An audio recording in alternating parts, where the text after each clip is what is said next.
Bienvenue à cette histoire du dedans, la cinquième du nom. Donc peut-être que vous étiez là aux histoires du dedans précédentes et vous savez un petit peu comment ça marche, mais peut-être aussi que vous êtes là pour la première fois, que vous soyez en Zoom ou ici même. Donc je vous réexplique au fond ce que je vous propose de vivre ce soir. Donc, c'est entrer dans un texte biblique selon une interprétation, selon une démarche que j'appelle non-duel, selon une demande qui m'a été faite, en fait, de pouvoir apprendre à lire des textes bibliques comme on le fait, en fait, ici à la Maison Bleu Ciel, c'est-à-dire dans une perspective très intérieure. Donc, le principe de base, c'est de dire les textes bibliques peuvent être lus comme des évocations de processus intérieurs. Il y a d'autres manières de les lire, mais voilà, c'est la proposition qui est faite ici.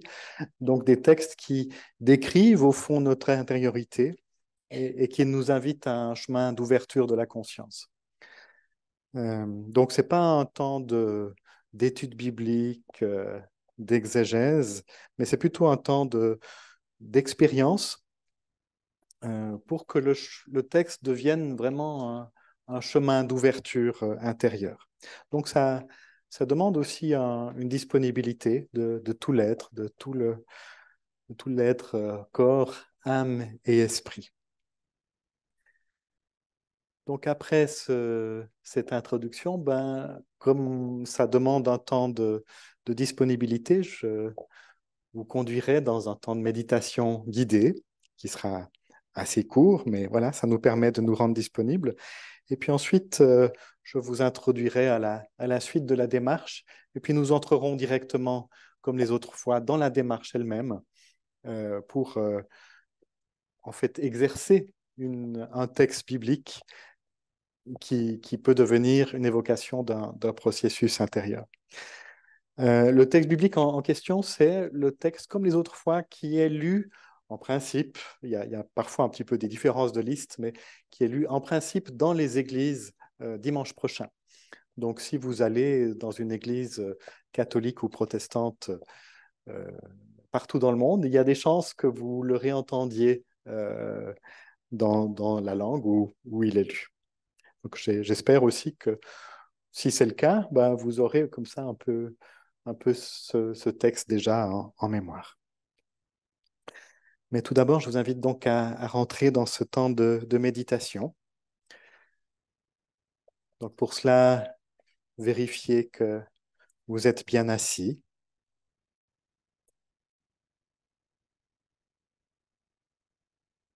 et que vous avez le dos droit. C'est important en fait pour dire à notre corps que maintenant c'est un temps de disponibilité intérieure, d'écoute intérieure, d'écoute au-dedans de ce qui se dit au-dedans et aussi à partir du dedans ce que j'écoute au dehors. Être attentive avec tous mes sens à ce qui se passe maintenant dans le présent. Et pour mieux entrer dans ce présent, rapidement faire une météo intérieure pour soi-même. Comment je me sens maintenant? Est-ce que je me sens bien, confortable, fatigué peut-être de la journée ou enrichi, nourri, préoccupé ou réjoui? Juste vérifier comment je me sens maintenant et voir s'il y a peut-être une tension ou une douleur même dans mon corps que je peux juste remarquer et accueillir sans jugement.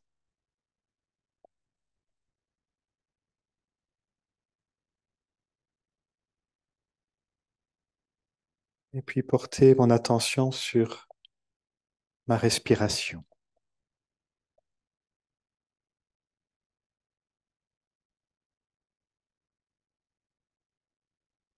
Cet inspire et cet expire.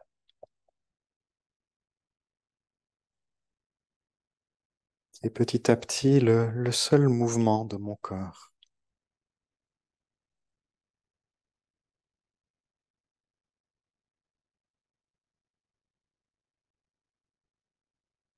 sans rien changer, juste porter son attention.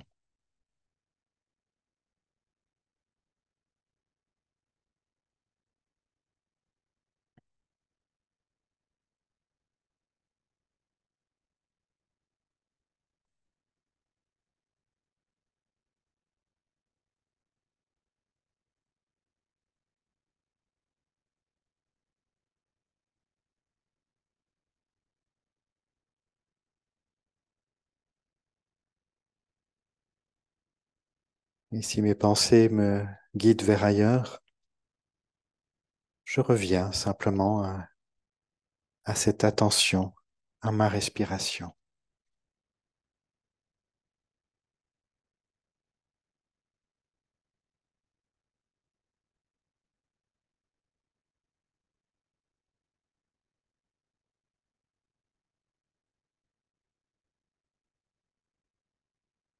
Je suis là.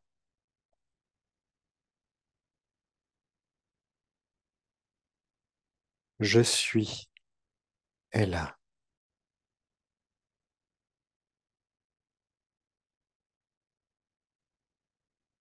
Je suis présent.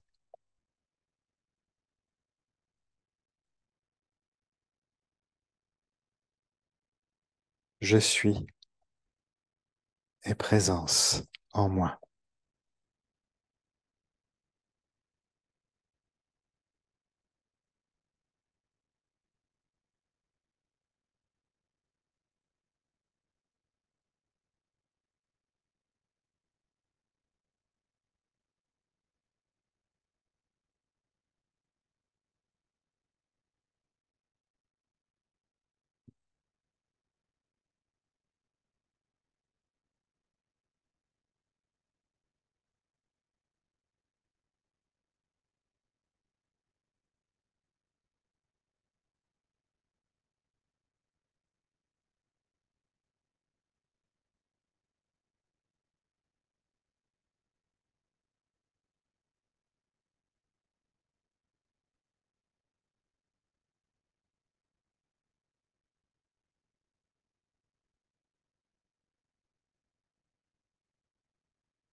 Toi qui es pure présence. Tu nous donnes de nous goûter présent, d'entrer dans ce mystère de pleine présence.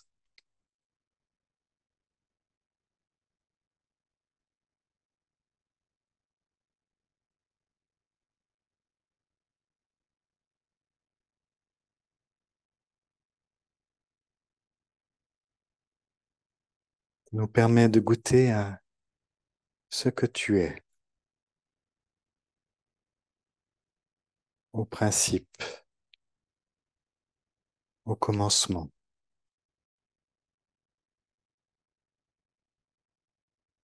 Et ainsi, nous pouvons avec toi simplement être, au principe, au commencement de chacune de nos pensées, chacune de nos secondes.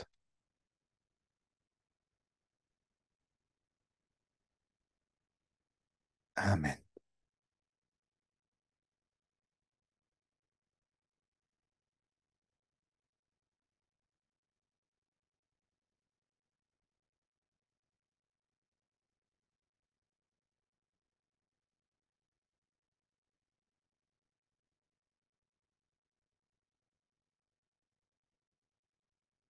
Voilà, je vous disais que les textes bibliques nous invitent à rentrer dans un processus de conscience, on peut aussi dire d'unité intérieure. Et c'est en ce sens-là que ce que j'aimerais vous proposer, c'est une lecture non duelle, c'est-à-dire une lecture qui nous fait passer de la dualité, de cet éclatement parfois que nous ressentons entre nos différentes parts, entre nos différentes dimensions, vers l'unité, l'unification de nous-mêmes.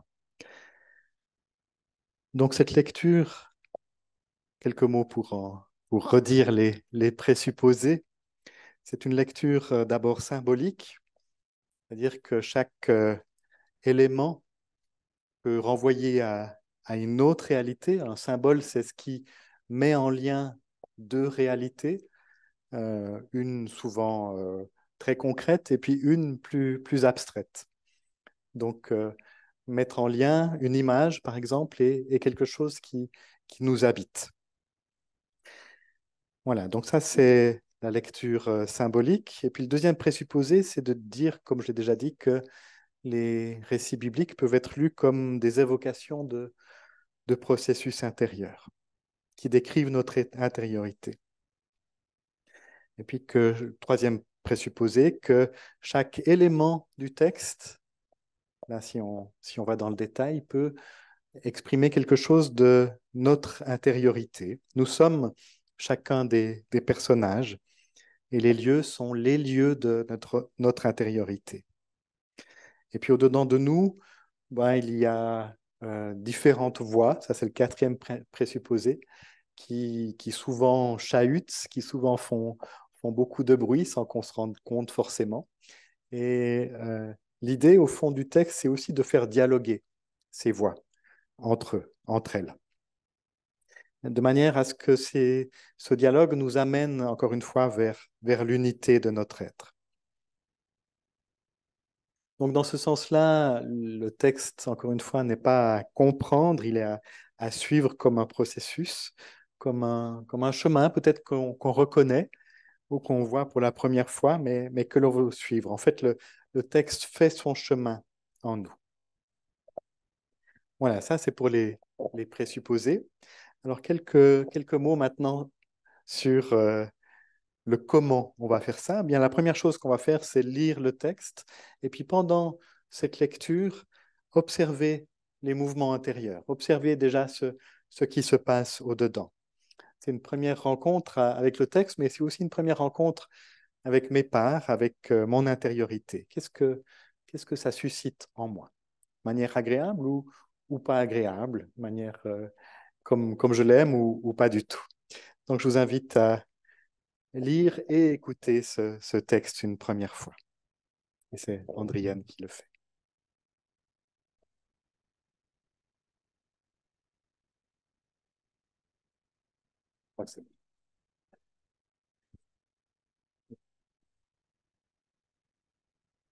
Alors, texte de Matthieu 9, 35 à 10, 15, l'envoi en ambassade. Jésus parcourait toutes les villes et les villages, il enseignait dans leurs synagogues, proclamait la bonne nouvelle du règne et guérissait toutes les maladies et toute infirmité. À la vue des foules, il fut ému, car elles étaient lassées et abattues comme des moutons qui n'ont pas de berger.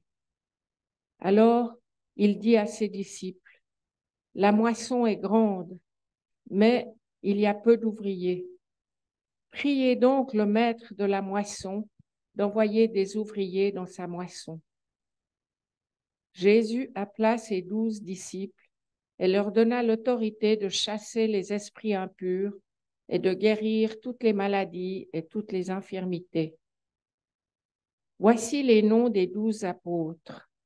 D'abord Simon, surnommé Pierre, et son frère André, Jacques et son frère Jean, tous deux fils de Zébédée, Philippe et Barthélemy, Thomas et Matthieu, le collecteur d'impôts, Jacques, le fils d'Alphée et de Thaddée, Simon le zélé et Judas l'Iscariote, celui-là même qui livra Jésus. Jésus envoya ces 12-là en ambassade avec les instructions suivantes. Évitez les régions où habitent les personnes qui ne sont pas juives et n'entrez dans aucune ville de la Samarie. Allez plutôt vers les moutons perdus du peuple d'Israël. En chemin, proclamez et dites, le royaume des cieux est tout proche. Guérissez les malades, ressuscitez les morts, purifiez les lépreux, chassez les démons.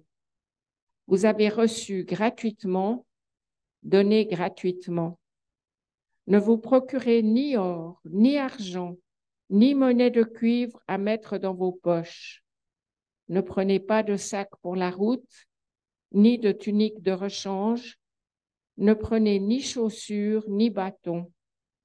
En effet, l'ouvrier mérite sa nourriture. Quand vous arriverez dans une ville ou un village, cherchez qui est prêt à vous recevoir et restez chez cette personne jusqu'à ce que vous quittiez l'endroit. Quand vous entrerez dans une maison, offrez-lui votre salutation. Si les habitants vous reçoivent, que votre souhait de paix vienne sur eux. Mais si les habitants de cette maison ne vous reçoivent pas, que votre souhait de paix revienne vers vous. Et si on ne vous accueille pas, ou si on n'écoute pas vos paroles, sortez de cette maison ou de cette ville et secouez la poussière de vos pieds. Je vous le déclare, c'est la vérité.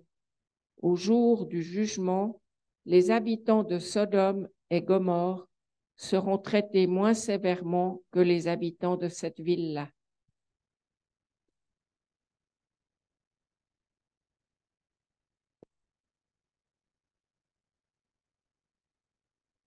Voilà, une première lecture du texte. Et peut-être notez bien en vous déjà ce qui vous parle ou peut-être ce qui vous vient contre, comme on dit chez nous, ce qui est un petit peu plus difficile à entendre peut-être.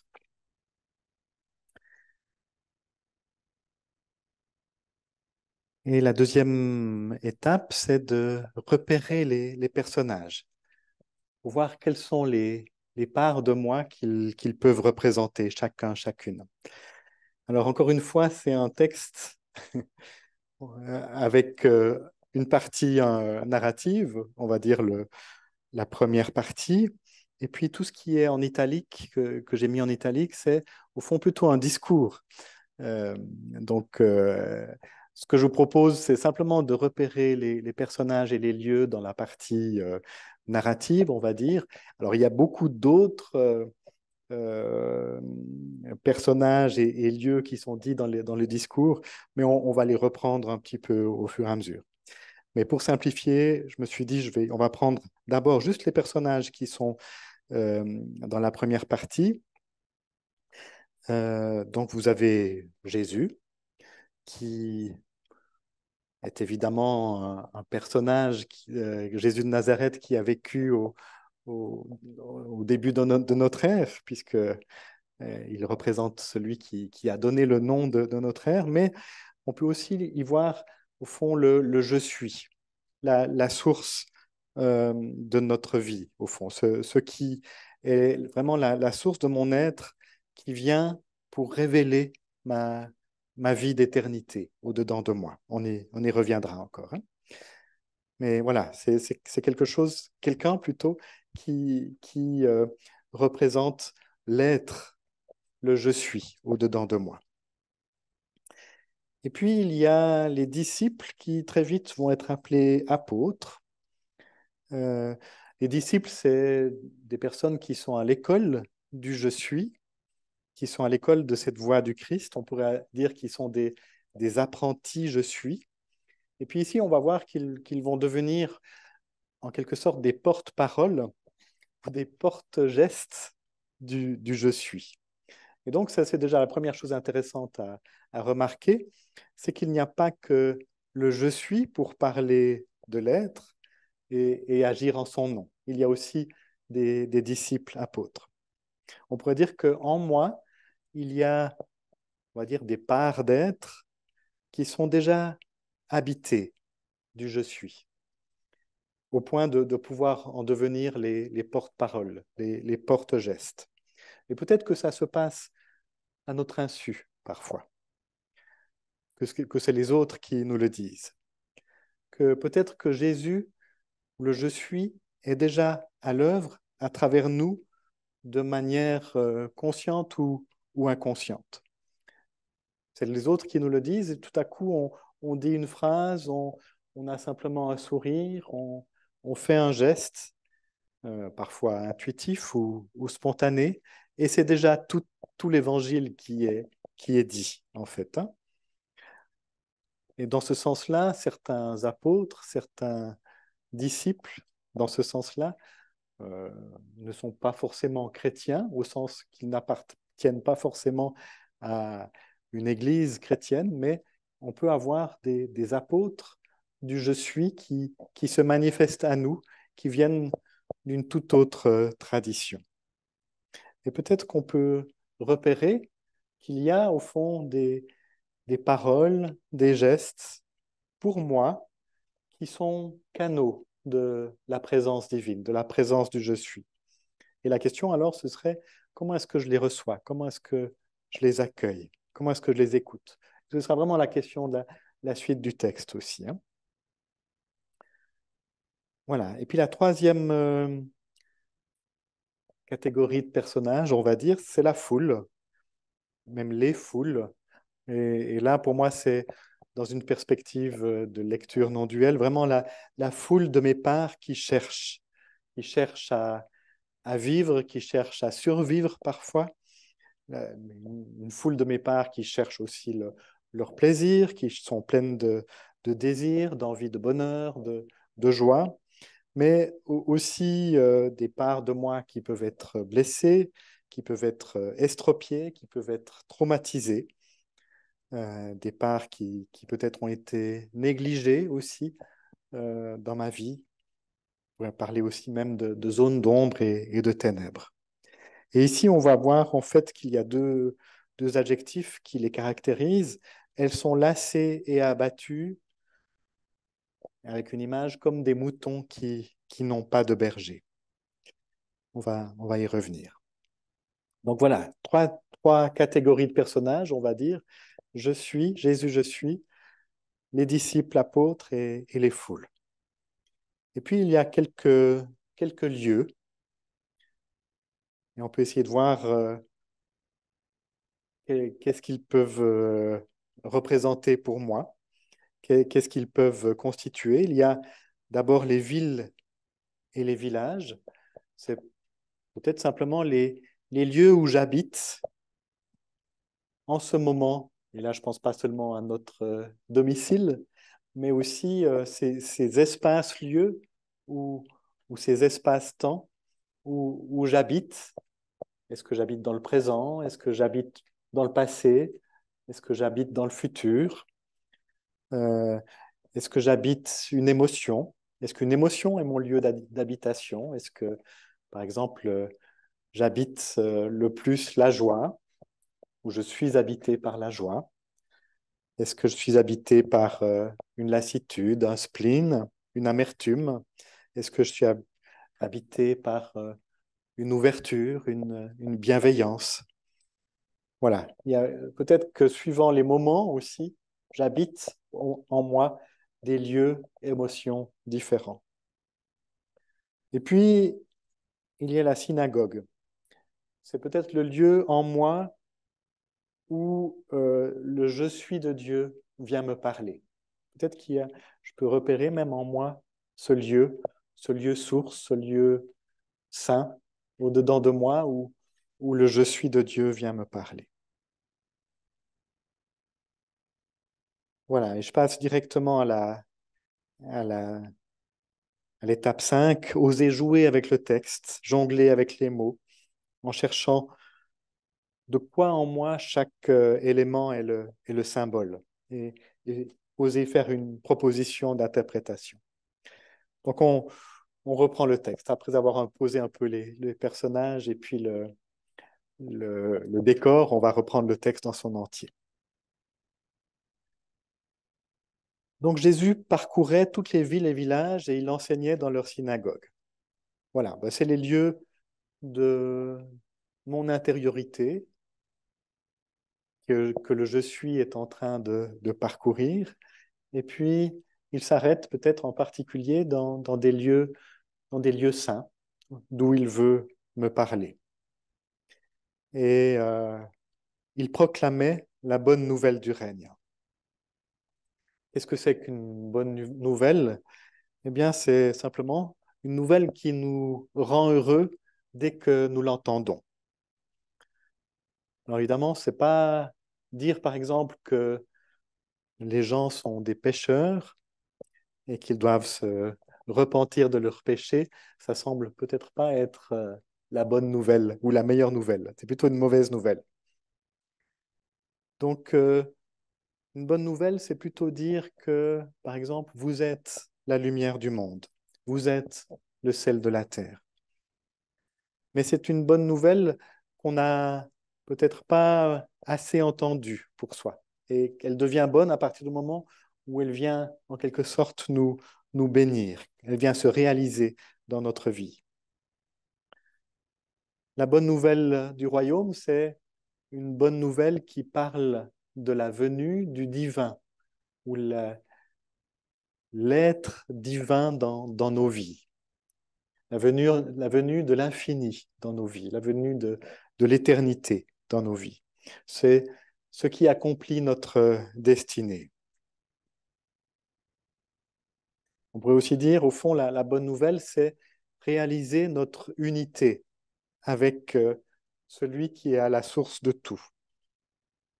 C'est réaliser que nous ne sommes pas seulement des êtres promis à la mort, mais qu'il y a en nous une dimension d'éternité. On pourrait dire nous sommes pétris d'éternité et que notre existence dans le temps est un véhicule pour porter en elle cette éternité.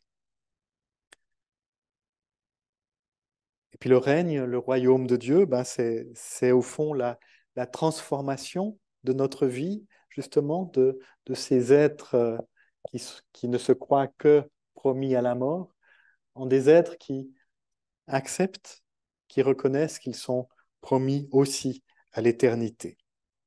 Et que dans ce sens-là, on peut participer à la nature du divin, à la nature éternelle de Dieu, et que je peux passer au fond du je personnel au je divin, au je de Dieu, de ma vie à la vie de Dieu, de mes actions aux actions de Dieu en moi.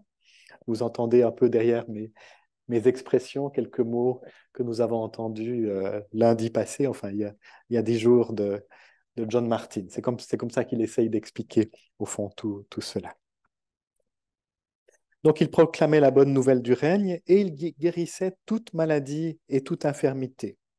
Qu'est-ce que c'est qu'une maladie? Qu'est-ce que c'est qu'une infirmité? Eh bien, c'est ce qui nous empêche de vivre notre vie pleinement, complètement. Ce qui nous empêche au fond de vivre une vie de plénitude.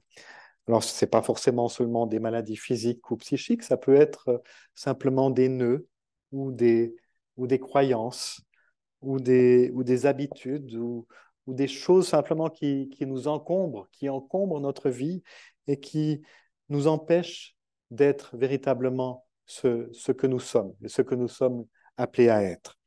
Ça peut aussi être quelque chose de l'ordre d'une cuirasse, d'une défense qu'on s'est mis autour de soi pour éviter d'être blessé, mais qui finalement nous empêche aussi d'accueillir la vie telle qu'elle se donne à nous. Elle peut être, cette cuirasse, très utile, probablement pour ne pas être blessé à nouveau, mais elle peut aussi être encombrante par rapport à la vie. Voilà, il guérissait toute maladie et toute infirmité. On y reviendra encore avec des mots qui ressemblent plus loin dans le texte. À la vue des foules, il fut ému, car elles étaient lassées et abattues comme des moutons qui n'ont pas de berger. Donc, je redis, les foules, eh bien, c'est toutes mes parts, tout ce qui peuple mon intériorité, et elles sont lassées et abattues, c'est-à-dire sans énergie, fatiguées. Et de fait, si nous ne vivons que dans notre humanité, dans notre identité individuelle, eh bien, c'est vite fait d'être abattu et lassé, en fait, hein, parce que c'est fatigant d'être soi. C'est même épuisant parfois de devoir tout porter de soi, en fait, hein. Si nous devons réussir notre vie de couple, notre vie de famille, notre vie, nos loisirs, nous devons réussir les relations avec nos amis, si nous devons réussir euh, notre profession et jusqu'à réussir notre mort, eh bien, il y a un moment donné où ça devient vraiment quelque chose d'épuisant, en fait, hein. Il y a quelque chose d'impossible à réaliser. Euh, c'est pour cela qu'au fond, il y aura à passer à un autre niveau d'identité, pas seulement celle de mon moi, de mon ego, mais à une identité qui nous ouvre à une identité universelle, à une identité éternelle. Et alors là, nous pourrons nous laisser remplir de vie. Mais si on en reste à notre petit moi, à notre petit ego, eh bien, ça peut être très vite lassant et difficile à vivre.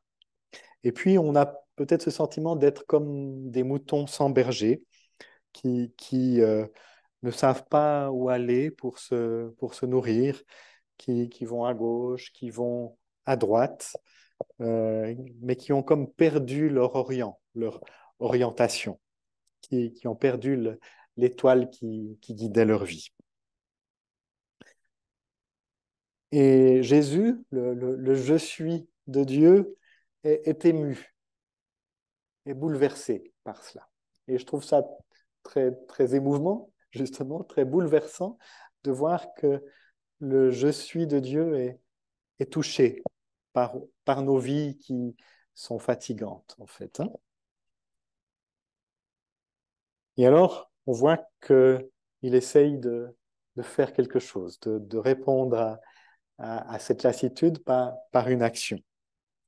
Alors, il dit à ses disciples, la moisson est grande, mais il y a peu d'ouvriers. Que veut dire cette moisson? Quelle est cette moisson qui est grande? Eh bien, je crois que c'est un des mots utilisés par Jésus pour parler de la croissance en nous, de la conscience du royaume, de la conscience d'éternité. Elle doit grandir en nous, elle doit se faire de plus en plus présente en nous, de manière à pouvoir porter du grain, comme dans une moisson, euh, comme si on pouvait récolter beaucoup de fruits à partir de là. Donc cette moisson, elle est grande, elle a grandi en nous, mais il y a peu d'ouvriers. Il y a peut-être peu de parts de nous-mêmes qui sont prêtes à entrer dans ce chemin pour faire grandir et ensuite pour récolter ce qui est donné, pour récolter cette vie d'éternité. Priez donc le maître de la moisson d'envoyer des ouvriers dans sa moisson. Alors, j'aimerais m'arrêter un petit moment sur ce mot maître, parce c'est un mot difficile et puis en même temps très important, très porteur. Qu'est-ce qu'un maître? Eh bien, un maître, c'est celui à qui on donne autorité. mais qui est-ce qui a autorité pour moi? Ou qui est-ce que je reconnais comme maître? Qui est-ce qui oriente mes désirs et mes pensées? À qui est-ce que je peux accorder ma foi et ma confiance? Dans notre monde d'aujourd'hui, qui est parfois assez déstabilisant, beaucoup d'entre nous cherchons un maître, au sens où on a besoin de pouvoir se référer à quelqu'un qui nous donne des indications. Et on ne sait plus très bien parfois à qui obéir, parce qu'il y a beaucoup de gens qui se présentent comme des maîtres, qui nous disent il faut faire ceci ou cela, que ce soit des personnes qui nous disent quelque chose au niveau de notre santé, qui ne sont pas forcément médecins d'ailleurs, que ce soit des gens qui disent quelque chose au niveau de la vie publique, même des politiciens, que ce soit des journalistes, tout le monde a son mot à dire et tout le monde se présente un peu comme un maître. Une personne qui a de l'influence. Et on parle même des influenceurs maintenant. Alors ça, c'est plutôt pour les réseaux sociaux, mais un influenceur, c'est un maître, c'est une maîtresse qui veut donner, au fond, une impulsion pour nous faire aller dans un certain sens. Et puis d'autres maîtres, eh bien, c'est les informations dans dans notre société qui ont pris une très grande place aussi. On va aussi parler des réseaux sociaux. Enfin voilà, il y a beaucoup de maîtres extérieurs qui se présentent à nous. Et je pense que c'est important simplement d'en prendre conscience et de ne pas donner sa liberté à n'importe qui ou à n'importe quoi. Ne pas se laisser asservir par toutes sortes de maîtres. Mais ça, c'est le maître extérieur. Et il y a aussi le maître intérieur.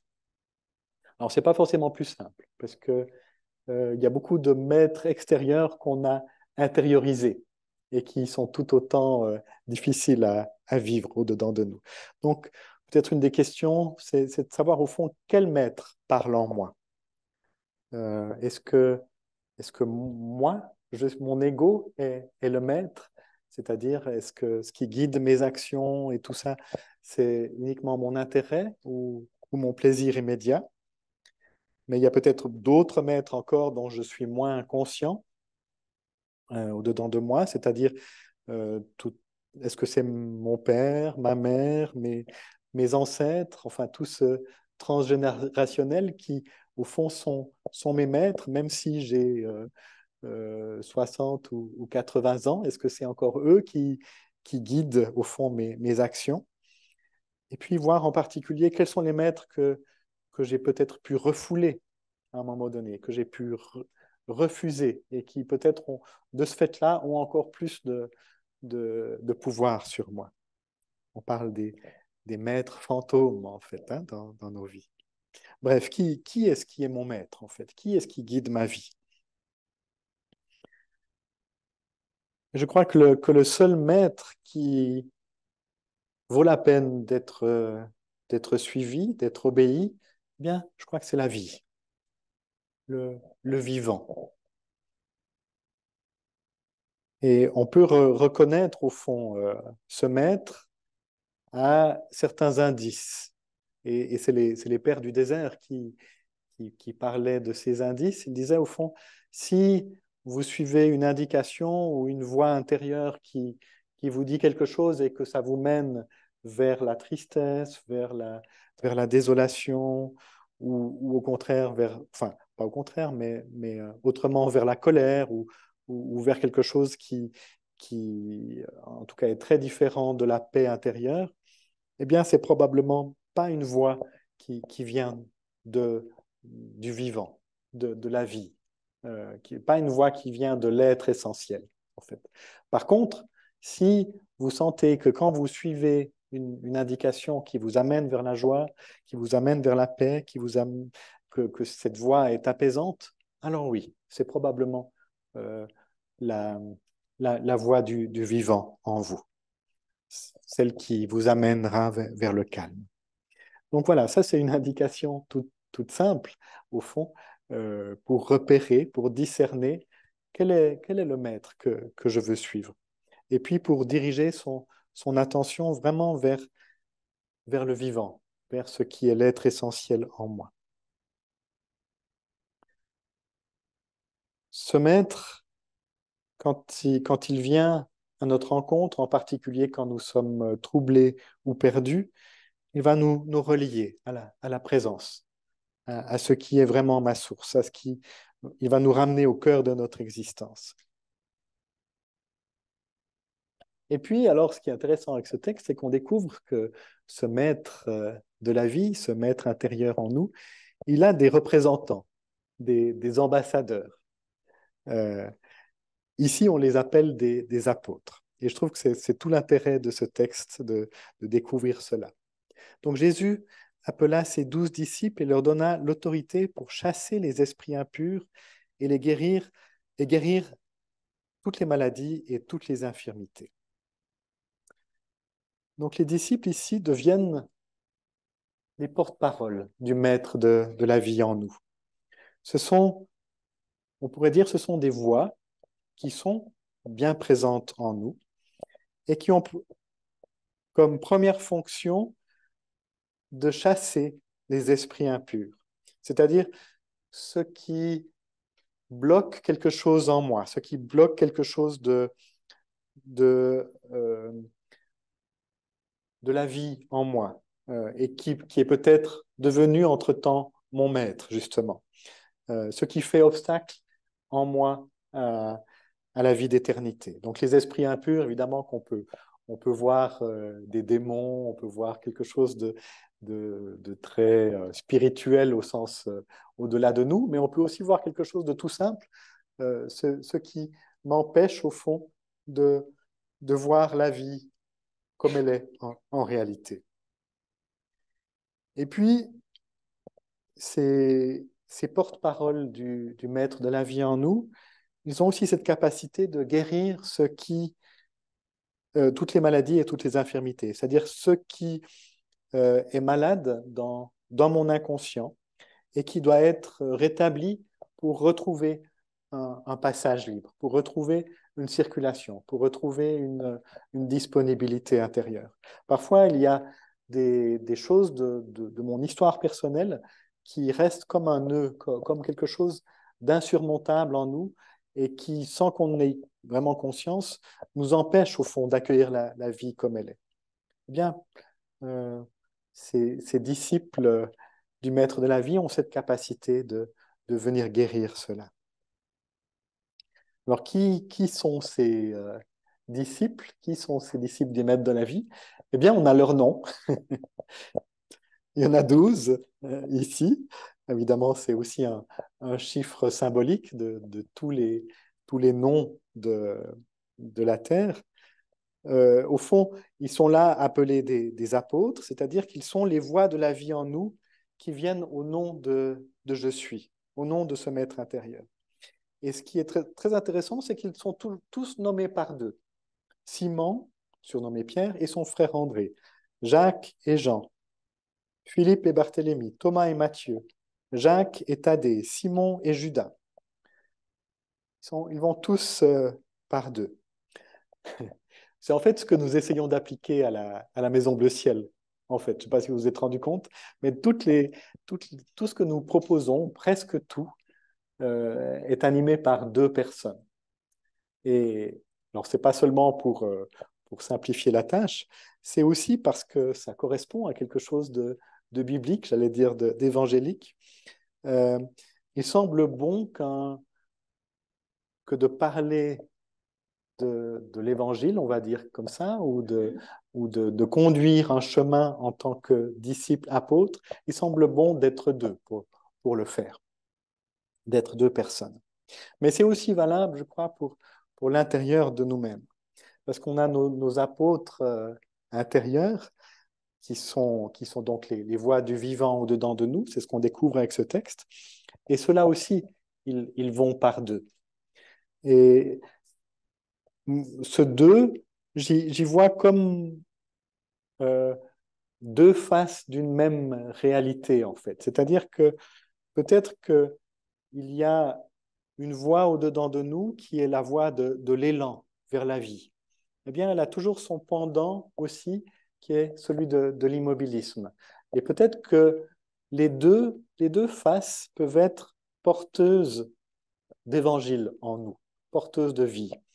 Ou un autre couple, ce serait de dire, il y a une voie qui va me porter vers la spontanéité, et puis une autre qui va plus être dans le secret de mon cœur, dans quelque chose de plus intérieur. Et peut-être que suivant les moments de notre vie, les deux vont être justes aussi. Hein. On pourrait aussi dire que parfois, il y a une voie qui va nous pousser à la générosité, et puis une autre voie qui va nous pousser plutôt à garder. Voilà.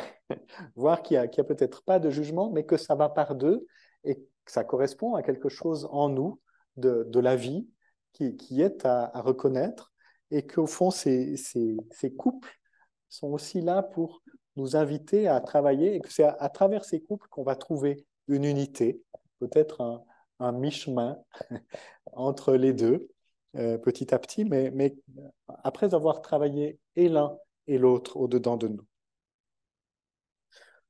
Donc, on peut peut-être se demander pour chacun quel est l'apôtre ou le couple d'apôtres, le duo d'apôtres qui est en train de me conduire vers le je suis actuellement. Qu'est-ce qui me parle le plus, au fond, dans le mouvement intérieur? On pourrait aussi dire que ces couples, c'est des mouvements intérieurs qui sont en train de se faire en nous. Qui est Pierre et André, Jacques et Jean en moi actuellement? Et peut-être aussi, de qui sont-ils les fils? de, de, de qui est-ce que je les tiens, en fait? Voilà, il y aurait beaucoup de choses à dire à partir de là, mais je m'arrête là, je continue. Jésus envoya ces 12-là en ambassade. La plupart des traductions mettent en mission, mais je trouvais plus facile d'entrer dans ce mot ambassade, c'est-à-dire en représentant de ce maître de la vie en nous, avec les instructions suivantes. Évitez les régions où habitent les personnes qui ne sont pas juives et n'entrez dans aucune ville de la Samarie. Voilà. Qu'est-ce que ça veut dire? Effectivement. C'est intéressant avant d'entrer dans l'explication de ça, de voir que, au fond, cette restriction, elle est que dans l'évangile de Matthieu, en fait. Et l'évangile de Matthieu, il a été écrit, on va dire, par un juif pour des juifs. Enfin, par un judéo-chrétien pour des judéo-chrétiens, pour une communauté judéo-chrétienne. Donc, à la différence de Luc, par exemple, qui explique beaucoup de choses parce qu'il s'adresse probablement plutôt à un public grec qui est assez éloigné de la culture juive. Matthieu, lui, est beaucoup plus direct dans ses explications et un peu des réflexes judéo-chrétiens, en fait. Alors, cette phrase, elle semble d'ailleurs en tension avec d'autres phrases même de l'évangile de Matthieu. Donc, visiblement, même cette exclusivité juive est même pas tout à fait aboutie ou définitive dans le milieu où Matthieu, l'évangéliste de Matthieu, évoluait à ce moment-là. Parce que, par exemple, quelques chapitres auparavant, Jésus va faire le contraire de ce qu'il dit là, c'est-à-dire qu'il va guérir le serviteur d'un centurion romain, qui par définition n'était pas juif. Et puis, c'est contredit aussi par la dernière phrase de l'évangile de Matthieu, où Jésus dit à ses disciples d'aller et de faire de toutes les nations ses disciples. Donc voilà. Mais peut-être, c'est comme ça que moi je le comprends, peut-être que ça peut être une première étape. Une première étape dans l'évangélisation de nos profondeurs à nous, c'est-à-dire ne vous occupez pas encore des parts des autres. Restez juste là, vous êtes encore des apprentis disciples, occupez-vous au fond de ces parts qui vous sont les plus proches. Ou bien on pourrait dire ne vous occupez pas en vous de ce qui n'est pas vous, en fait. Voilà, il y aurait peut-être d'autres manières de le dire encore. Allez plutôt vers les moutons perdus du peuple d'Israël. Donc, allez plutôt vers vous-même. Nous sommes le peuple d'Israël et chacune d'entre nous, et il y a en nous des parts qui sont perdues, des moutons perdus qu'il faut aller chercher. Donc occupez-vous d'abord de ce qui est au-dedans de vous. Voilà comment je le comprends. Et puis en chemin, proclamez et dites que le royaume des cieux est tout proche. Donc après la guérison, euh, la deuxième fonction des apôtres du Maître du vivant, c'est d'informer que le royaume des cieux est tout proche. On pourrait dire d'informer toutes les parts en nous qui n'ont pas encore eu connaissance de la vie d'éternité, pour les informer que oui, nous sommes promis à l'éternité. Donc c'est vraiment de l'information qui va devenir, comme le dit Jean-Yves Leloup, de l'information créatrice en nous. Des parts de nous croient qu'elles ne sont promises qu'à la mort. Eh bien non, le vivant est proche, plus proche d'elles qu'elles-mêmes le sont. Il y a de l'éternité en nous qui est plus vivante que, que nous-mêmes, en fait, hein, que ce que nous croyons être. L'éternité est là, au cœur de nos cellules. C'est cela, en fait.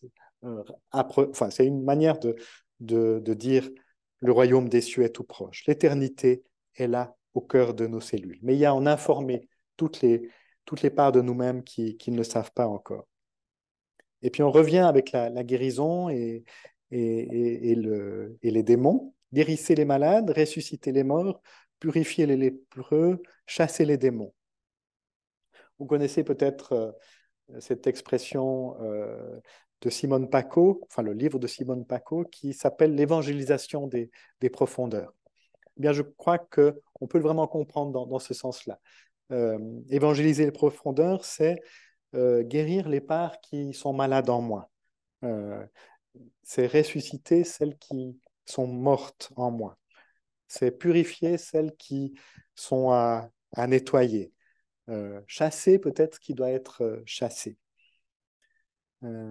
Donc en fait, c'est laisser les voies du vivant s'occuper de ces parts qui sont malades, quasi mortes, impures d'une certaine manière au sens qu'elles ne laissent pas passer la vie, et les parts qui sont des obstacles en fait.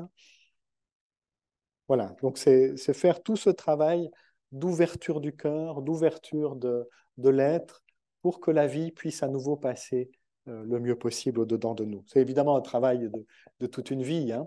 Il n'est pas dit que ça doit se faire en une fois pour toutes, mais l'idée, c'est d'entrer dans ce processus ou de se laisser guérir, de se laisser ressusciter intérieurement.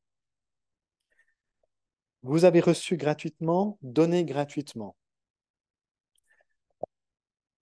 C'est dans ce travail intérieur, il n'est pas question, au fond, de faire intervenir de nouveau un intérêt personnel, un intérêt de l'ego, un bénéfice pour notre mental en particulier. Donc là, l'invitation, c'est de sortir vraiment de la logique de notre ego, de mon intérêt, de mon plaisir personnel. C'est éviter, au fond, d'être dans cette logique de rentabilisation de notre investissement. On ne fait pas tout ce travail intérieur de conscience juste pour aller mieux en surface, juste pour avoir plus de prestance aux yeux des autres, pour être plus riche, pour avoir un surplus d'identité qui va faire de nous quelqu'un de plus connu. Il faut que ça vienne d'une autre motivation en nous, naisse d'un autre désir beaucoup plus profond, celui de la vie en nous.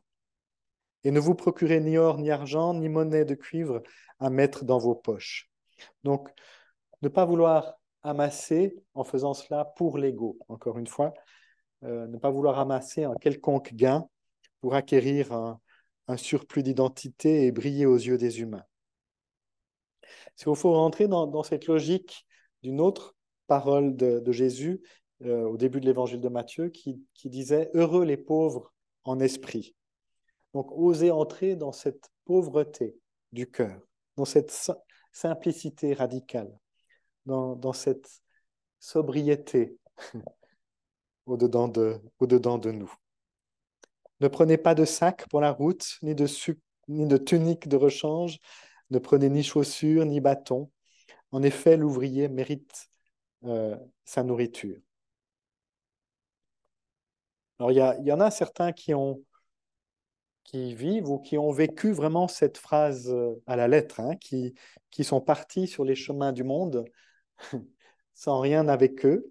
Euh, Certains diront même nus et culottés, comme le dit un titre d'une émission de télévision. Mais voilà, qui sont partis vraiment avec confiance que tout va leur être donné, et même plus qu'ils ne l'avaient imaginé. Et on peut le prendre aussi pour l'intérieur de nous. On n'a rien besoin, au fond, pour entrer dans ce travail d'intériorisation de l'éternité en nous. Il n'y a surtout pas besoin de s'encombrer de sécurité, de tout ce qu'auraient besoin nos réflexes de survie, en fait. Hein. Donc, dans ce travail d'annonce de la vie, on n'est pas en train de s'assurer contre les risques de la vie, mais plutôt d'entrer dans une confiance radicale que tout est don, que tout va être donné. Quand vous arriverez dans une ville ou un village, cherchez qui est prêt à vous recevoir et restez chez cette personne jusqu'à ce que vous quittiez l'endroit. Donc là, ça s'adresse donc à ces représentants, à ces ambassadeurs de la vie en nous. Cherchez en vous la part de vous qui est prête à accueillir le vivant en vous. Cherchez cette part qui est prête à recevoir quelque chose de cette annonce. Parfois, pour qu'une part puisse accueillir l'annonce de la vie, elle doit d'abord passer elle-même par une étape d'accueil pour elle-même, en fait. Hein. Euh, Parfois, on a besoin d'être entendu dans notre blessure, dans notre difficulté, dans ce qu'on n'a jamais pu dire jusqu'au bout. Il y a parfois des histoires de nos vies qui n'ont jamais pu être racontées vraiment jusqu'au bout et qui, de ce fait-là, restent comme bloquées au-dedans de nous. Et donc, on ne peut pas accueillir quelque chose qui vient de l'extérieur tant qu'on n'a pas été accueilli soi-même. Donc, parfois, il faut pouvoir accueillir cette blessure, accueillir cette difficulté, et ensuite, ce sera possible d'accueillir la vie en nous. Quand vous entrerez dans une maison, offrez-lui votre salutation. Salutation au sens de saluer la part divine qui est en chacun d'entre nous. Donc, quand vous entrez dans un espace de vous, rappelez à cette part de vous-même qu'elle n'est pas là seulement pour vivre une vie de survie, mais qu'elle est là pour vivre une vie d'éternité. C'est cela, au fond, saluer cette part. Et si les habitants vous reçoivent, que votre souhait de paix revienne sur eux. Mais si les habitants de cette maison ne vous reçoivent pas, que votre souhait de paix revienne vers vous. Là aussi, peut-être qu'il y a des souhaits de paix qui sont prématurés, en fait, hein, euh, pour telle et telle part.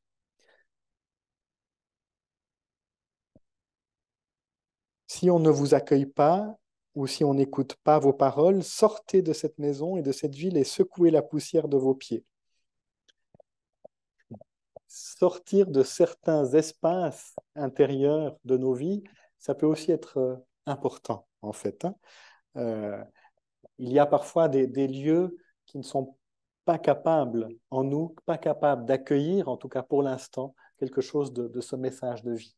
Donc, il ne s'agit pas d'y rester. Il ne s'agit pas de demeurer dans quelque chose qui est un peu mortifère, au fond, au-dedans de nous.